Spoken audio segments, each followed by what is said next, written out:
హల్లెలూయా.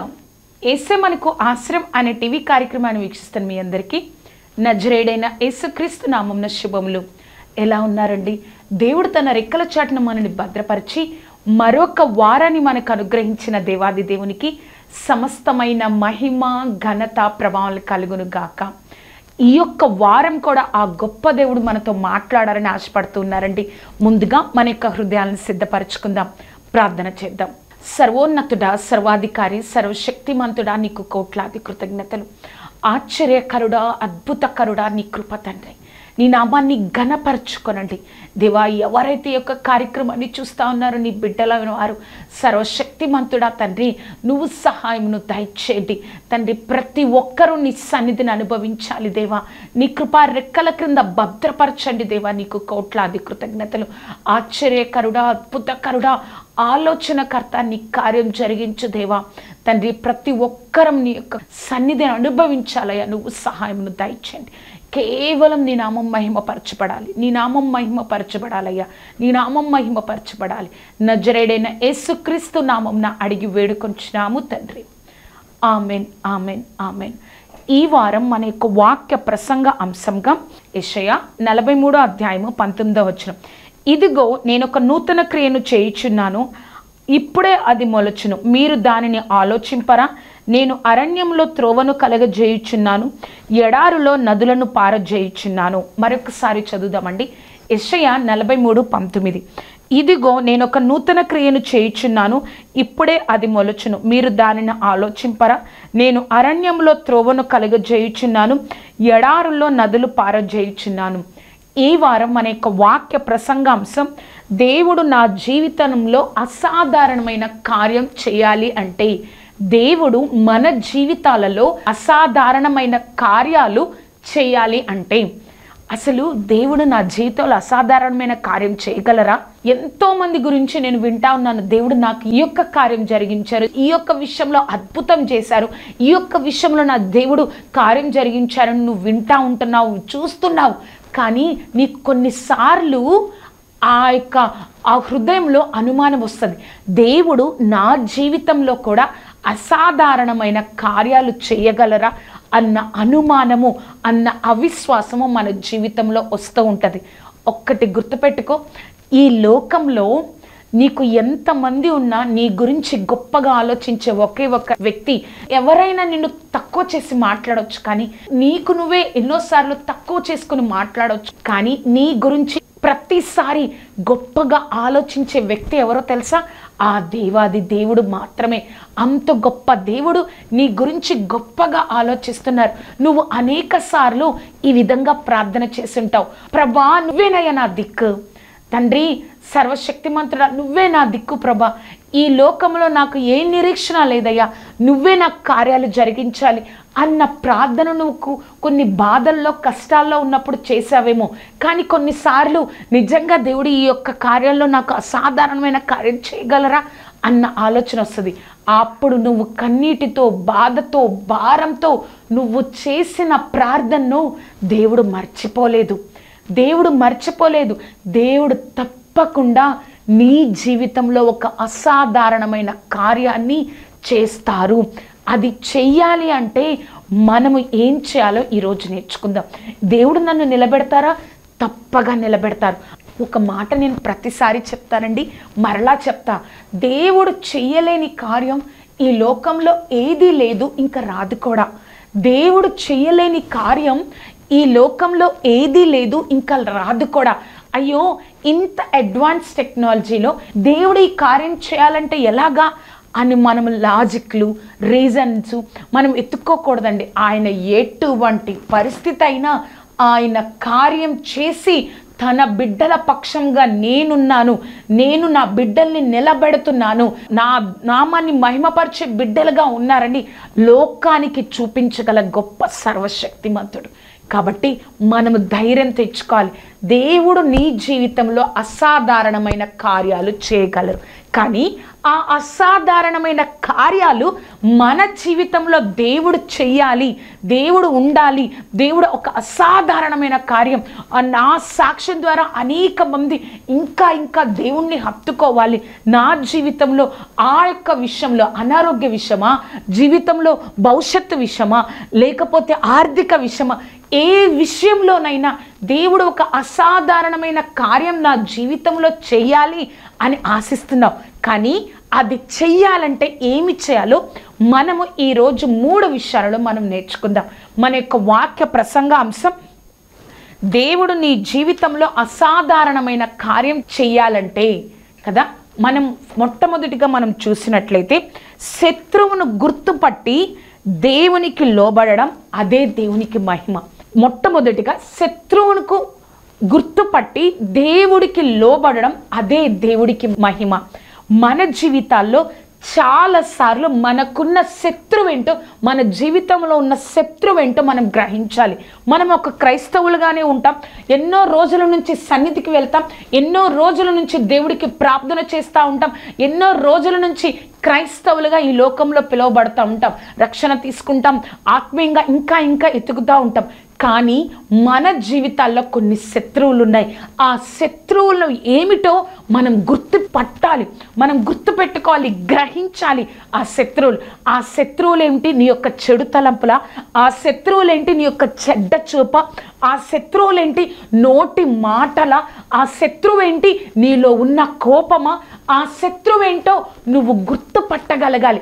ఎక్కడ నేను తప్పిపోతున్నాను, అపవాదికి నా జీవితంలో నేను ఎక్కడ ఆ యొక్క అవకాశాన్ని నేను ఇస్తున్నాను, ఆ అపవాదికి నా మీద అధికారాన్ని నేను ఏ ద్వారా, మాటల ద్వారా, చూపుల ద్వారా, హృదయంలో చెడ్డ తలంపుల ద్వారా, కోపము ద్వారా, క్షమించలేని తత్వం ద్వారా, దేని ద్వారా ఆ యొక్క శత్రువు నా జీవితంలో అధికారం ఉంది అని నువ్వు తెలుసుకున్నట్లయితే అప్పుడు దేవుడి వాక్యం చెప్తుంది. యాకోబు రాసిన పత్రిక 4వ అధ్యాయము 7వ వచనం మనం చూసినట్లయితే, కాబట్టి దేవుడికి లోబడుడి, అపవాదిని ఎదిరించడి, అప్పుడు వాడు నీ యొద్ద నుండి పారిపోవును. మనం ఏ వాక్యాన్ని తీసుకుంటాం తెలుసా అండి? అపవాదిని ఎదిరించడి, అప్పుడు వాడు నీ యొద్ద నుండి పారిపోవును.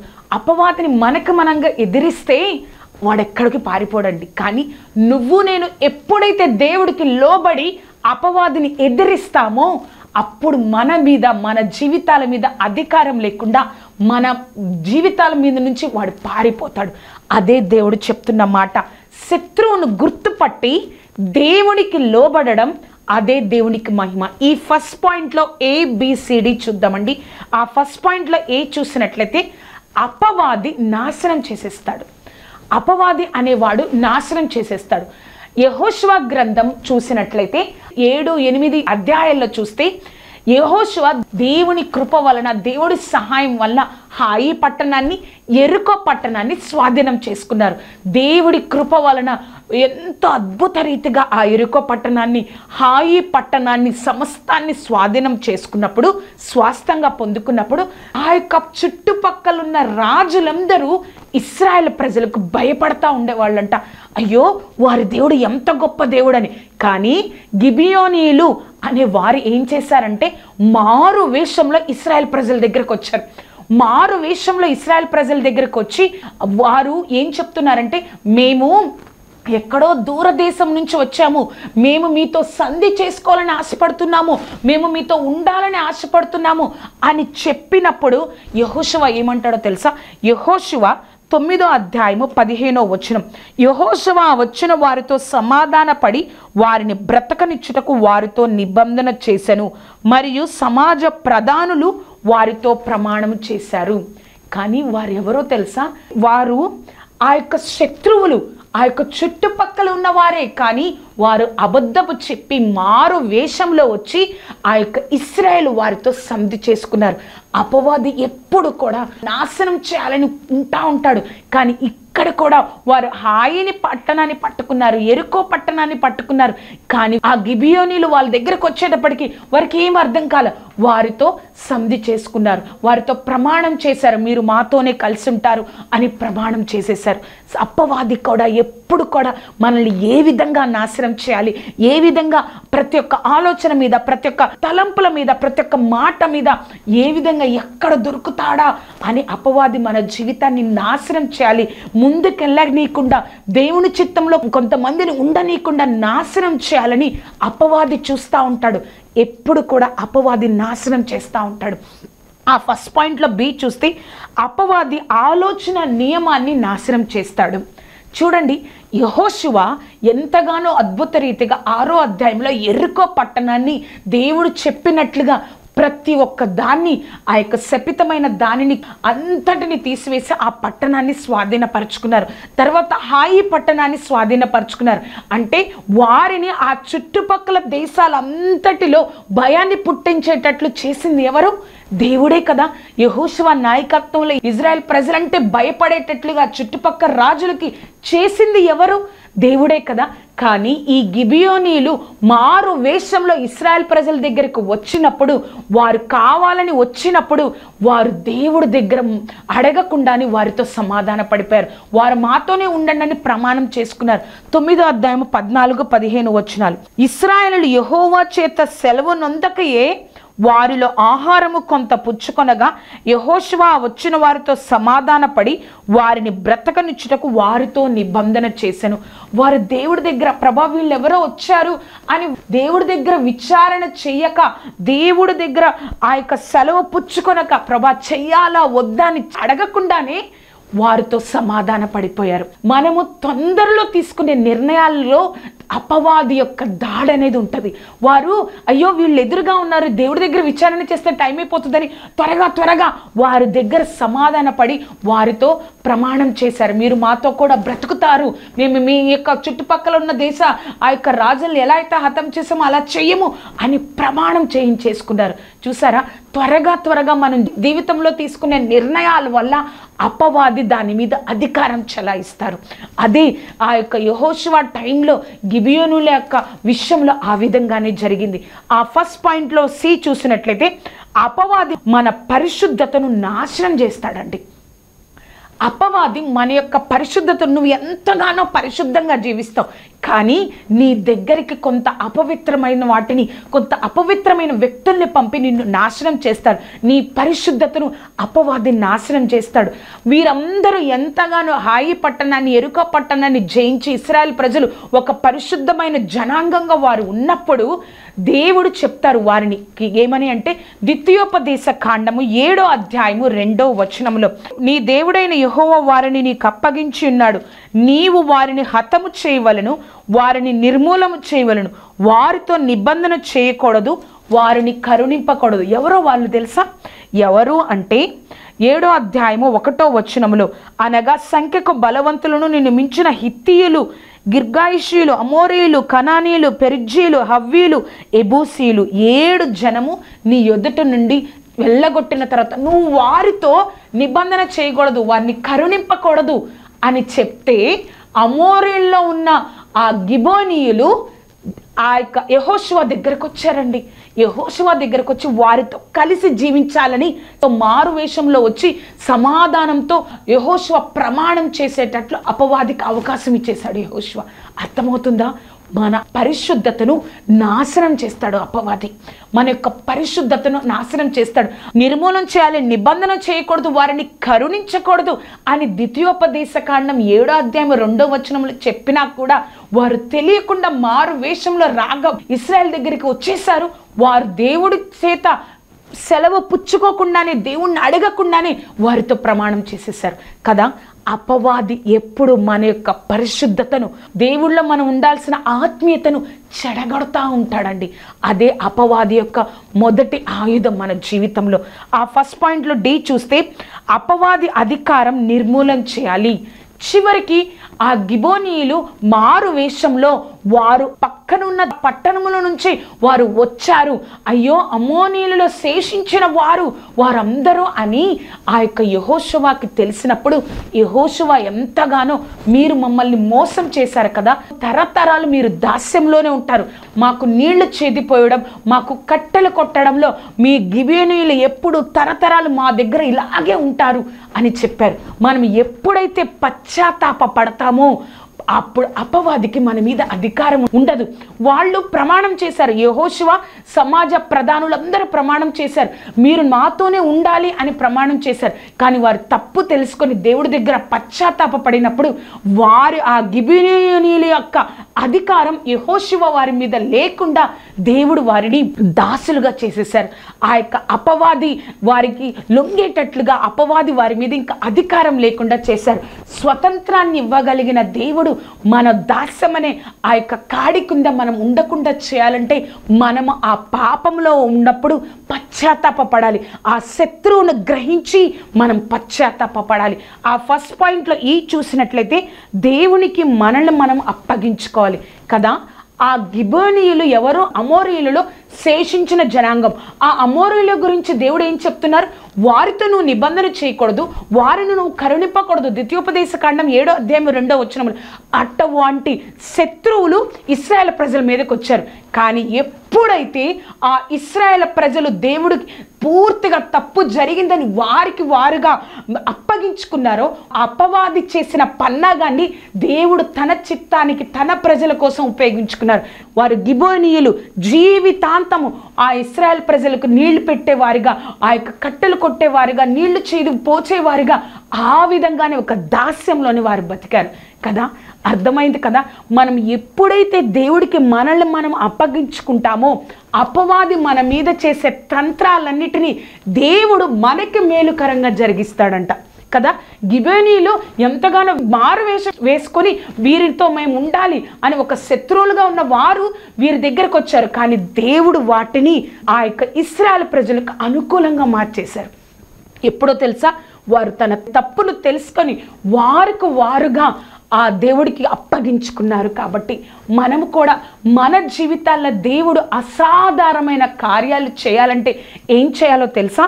మొట్టమొదటిగా అపవాది మనం నాశనం చేయబడింది మనం గ్రహించాలి. అపవాది మన ఆలోచన మీద నియమాన్ని నాశనం చేస్తాడు. త్వరగా దేవుడిని అడగకుండా నిర్ణయాలు తీసుకుంటే. అంతేకాదు ఫస్ట్ పాయింట్ సిలో మన పరిశుద్ధతను నాశనం చేస్తాడు. అపవాదికి అధికారం లేకుండా మనం దేవుడికి మీద పశ్చాత్తాప పడితే అపవాది మన మీద అధికారం లేకుండా దేవుడు చేయగలడు.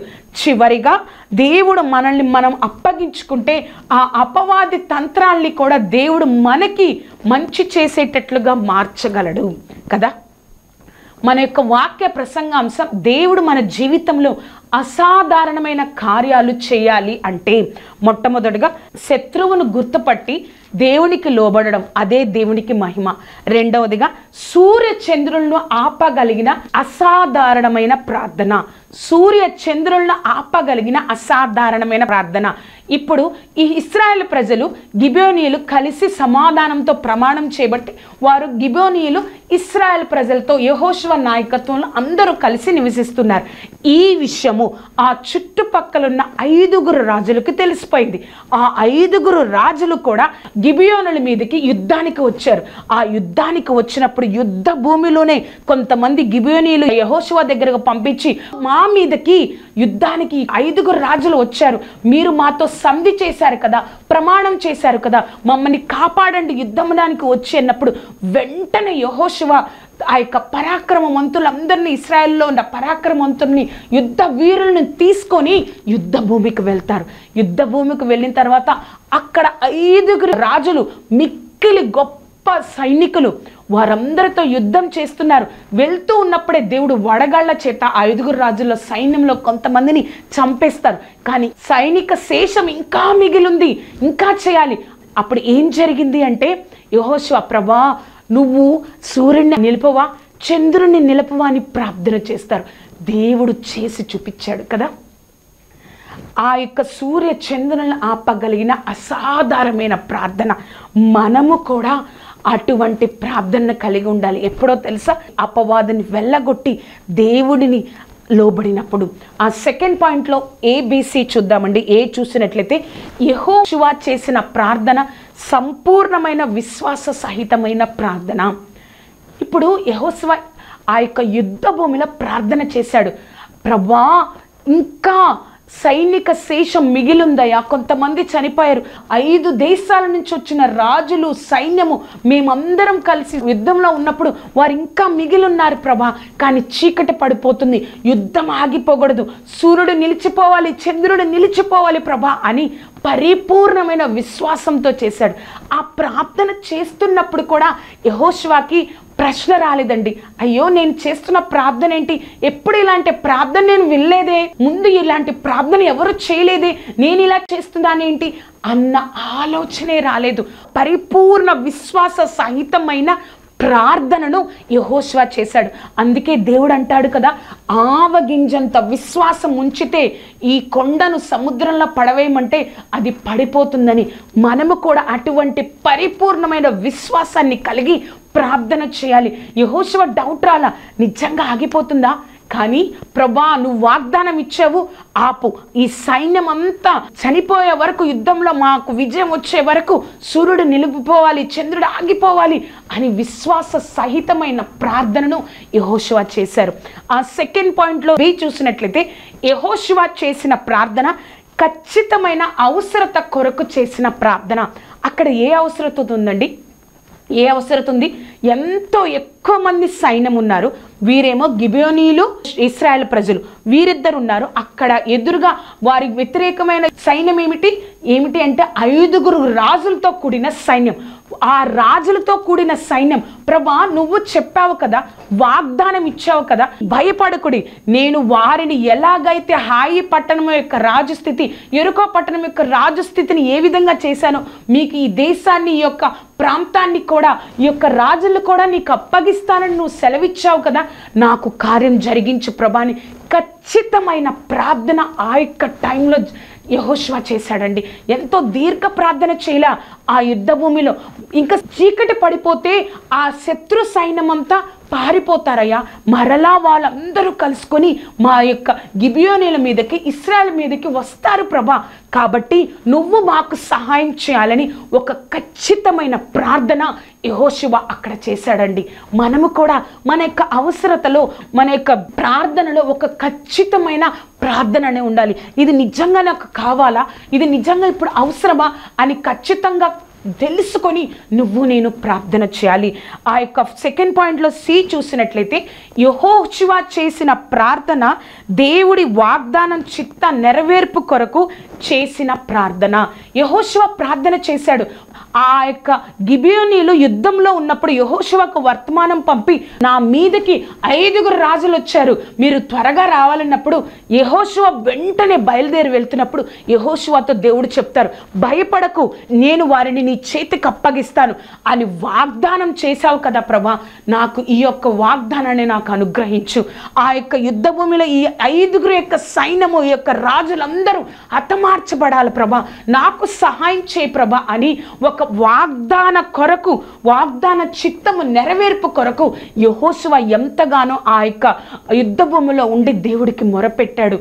ఆ యొక్క ప్రార్థన చిన్నదే, ఎంతో తక్కువ సమయంలో చేశాడు, కానీ ఆ వాగ్దానం నెరవేర్పును కళ్ళారా యెహోషువ చూశాడు. మూడవదిగా చూస్తే, నీ జీవితంలో అసాధారణమైన కార్యాలు జరగాలంటే ఏం చేయాలి? అపవాది యొక్క తంత్రాలను కనిపెట్టి దేవుడికి లోబడి ఆ దేవుడికి మహిమ తెచ్చేటట్లుగా జీవించాలి. అంతేకాదు యెహోషువ ఏ విధంగా అయితే వాగ్దానంతో ప్రార్థన చేశారో, పరిపూర్ణమైన విశ్వాస సహితమైన ప్రార్థన చేశాడో, ఖచ్చితమైన అవసరత కొరకు ఏ విధంగా అయితే యెహోషువ ప్రార్థన చేశాడో, అటువంటి ప్రార్థనను మనం చేసినట్లయితే మన యొక్క జీవితాల్లో కూడా ఒక అసాధారణమైన ఆ యొక్క కార్యాలను మన జీవితంలో పొందగలం. చివరిగా ఒక వాక్యాన్ని మనం చదువుదామండి. దానియేలు 4వ అధ్యాయము 3వ వచనం. ఆయన సూచక క్రియలు ఎంతో బ్రహ్మాండమైనవి, ఆయన అద్భుతములు ఎంతో ఘనమైనవి, ఆయన రాజ్యము శాశ్వత రాజ్యము, ఆయన ఆధిపత్యము తరతరములు నిచ్చుచున్నది కదా. ఆయన సూచక క్రియలు ఎంతో బ్రహ్మాండమైనవి, ఆయన అద్భుతములు ఎంతో ఘనమైనవి, ఆయన రాజ్యము శాశ్వత రాజ్యం కదా. దేవుడు తప్పకుండా మన జీవితంలో కూడా ఒక అసాధారణమైన కార్యాలు చేయగలరు. ప్రార్థన చేద్దాం. సర్వోన్నతుడా, సర్వాధికారి, సర్వశక్తిమంతుడా, నీ గొప్ప కృపా కాపుదల భద్రత తండ్రి, నీ నామాన్ని మహిమ పరచుకోనండి, తోడేయండి, నడిపించండి యేసయ్యా. మా జీవితాల్లో కూడా తండ్రి ఒక అసాధారణమైన కార్యాలు జరిగించగలవని మాతో మాట్లాడేవయ్యా తండ్రి. దానికోసం మేము సాతాను యొక్క పెట్టే తంత్రాలను కనిపెట్టి నీకు లోబడి సర్వశక్తిమంతుడా నీకు మహిమ తెచ్చే బిడ్డలుగా మేము ఉండాలని తండ్రి నువ్వు మాతో మాట్లాడు. అంతేకాదు సర్వశక్తిమంతుడా ఒక పరిపూర్ణమైన విశ్వాస సహితమైన ప్రార్థన, ఖచ్చితమైన ప్రార్థన, వాగ్దాన చిత్తంలో నెరవేర్పు ప్రార్థన మేము చెయ్యాలని యెహోషువ జీవితం ద్వారా మాతో మాట్లాడావు దేవా. ప్రభా, మేము అటువంటి విధంగా ఉండడానికి సహాయంను దయచేయండి. నీ కృపా రెక్కల కింద మేము భద్రపరచబడాలి. ఒక అసాధారణమైన కార్యాల కోసం ఎవరైతే నీ బిడ్డలు ఎదురు చూస్తూ ఉన్నారో సర్వశక్తిమంతుడా నీ కార్యం జరిగించయ్యా. నీ కృపతో నింపు దేవా. నీ నామాన్ని మహిమపరచుకునండి, తోడేండి, నడిపించండి. ఆశ్చర్యకరుడా, నువ్వు కార్యం జరిగించి నా దేవుడు నా జీవితంలో ఒక అసాధారణమైన కార్యం జరిగించారని అనేక మందికి సాక్ష్యం చెప్పేటట్లుగా మా జీవితాలు, మా సాక్ష్యాన్ని విన్నప్పుడు అనేక మంది నిన్ను ఇంకా ఇంకా హత్తుకొని నువ్వే దేవుడు అని ప్రభా ఇంకా ఇంకా ప్రభా వారు తెలుసుకునేటట్లుగా అటువంటి గొప్ప సాక్ష్యాన్ని, అటువంటి జీవితాలను మాకు అనుగ్రహించయ్యా. నీ కృపతో నింపుదేవా. నీ నామాన్ని మహిమపరచుకోనండి, తోడేంటి, నడిపించండి. నువ్వే సహాయమును దయచేయండి. నజరేడైన యేసుక్రీస్తు నామమున అడిగి వేడుకొంచున్నాము తండ్రి. Amen, amen, amen. చూశారు కదా అండి, దేవుడు తప్పకుండా నా జీవితంలో ఒక అసాధారణమైన కార్యాలు జరిగించగలడు. కానీ దానికి ఏం చేయాలో దేవుడు మనతో మాట్లాడారు. కాబట్టి ఆ విధంగా మనం ప్రవర్తిద్దాం, అపవాదిని ఎదిరిద్దాం, దేవుడికి లోబడదాం, ఆయన మహిమ తెచ్చే బిడ్డలుగా ఉందాం. ఒక పరిపూర్ణ విశ్వాస సహితమైన ప్రార్థన మనం చేద్దాం, ఖచ్చితమైన ప్రార్థన మనం చేద్దాం, వాగ్దాన నెరవేర్పు కోసం ప్రార్థన చేద్దాం. దేవుడు తప్పకుండా మన జీవితంలో ఒక అసాధారణమైన కార్యాన్ని జరిగిస్తాడు. ఆయన కార్యాలు ఘనమైనవి. ఈ కార్యక్రమం మీకు ఆశీర్వాదకరంగా ఉన్నట్లయితే మీ యొక్క స్నేహితులకు, బంధువులకు ఈ కార్యక్రమాన్ని పరిచయం చేయండి. అంతేకాదు నా గురించి, కార్యక్రమం గురించి ప్రార్థన చేయండి. దేవుడు తప్పకుండా మన జీవితాల్లో అసాధారణమైన కార్యాలు జరిగించి అనేక మందికి సాక్ష్యం ఇచ్చే జీవితాలుగా జీవించును గాక. దేవుడు మనకు తోడై ఉండును గాక. Amen, amen.